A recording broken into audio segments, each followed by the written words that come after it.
So today we're going to talk about the financial war happening in Hong Kong in 1989, which is about international capital attacking Hong Kong economy, which known as the Hong Kong Financial Protection War. So first of all, we're going to talk about the basic economic system about currency in Hong Kong, which known as the linked exchange rate system. So what is linked exchange rate system? As we see in the graph, the monetary department in Hong Kong are going to issue the money.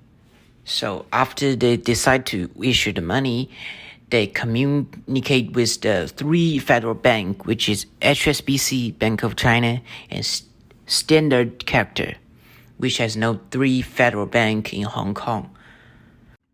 So how it gonna work to issue the money about a linked exchange rate system? So first of all, if they want to issue the amount of Hong Kong dollars, they must preserve same amount of US dollar to the monetary department to have the right to issue the money. However, here's the problem. So M0, which is known as money issued by the federal bank, is not equal to M3, money circulated at the market. So which lead to the key of this financial war. So how do we explain this kind of concept?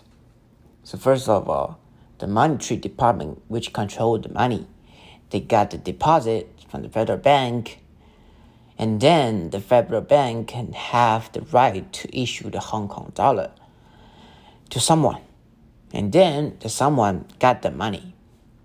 So he decided to deposit this money to the bank, and then the bank, which have the right to loan the money to someone else, which can make the economy go well, and then these people is actually holding another people's money, and then he purchased something or some merchandising, some product, some service from another one, and then the deposit and the purchasing money can actually make the result of this theorem, which is M3 equals twice of M0.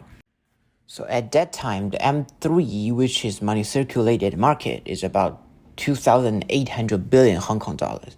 The M0 is actually equal to 700 billion Hong Kong dollars. But Soros is actually just have 200 billion Hong Kong dollars. So, which means it is actually impossible to crush down Hong Kong's economy by this amount of money gained from international capital.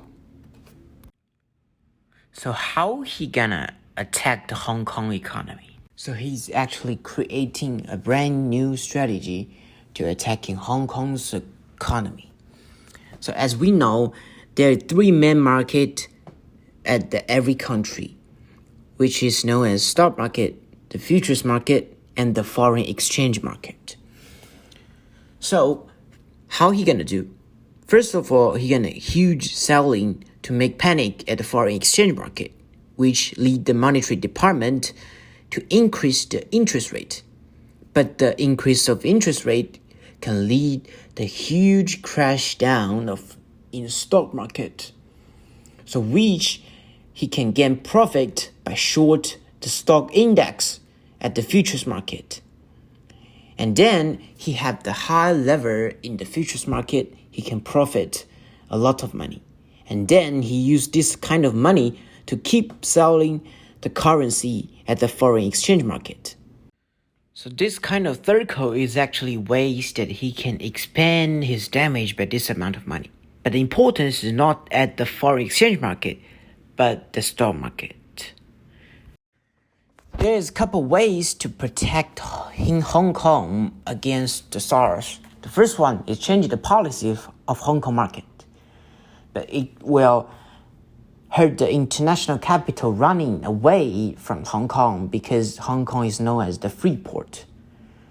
The second method is to give up link exchange rate system, which can save a lot of money, about 95 billion Federal Reserve of US dollar, but it will give up the entire Hong Kong economy, which is not allowed. The third one is take whatever out on the market of international capital. But if the government can take it, Hong Kong can even save $95 billion. So these are the basic reasons behind the Hong Kong protection war happened in 1989. Thank you.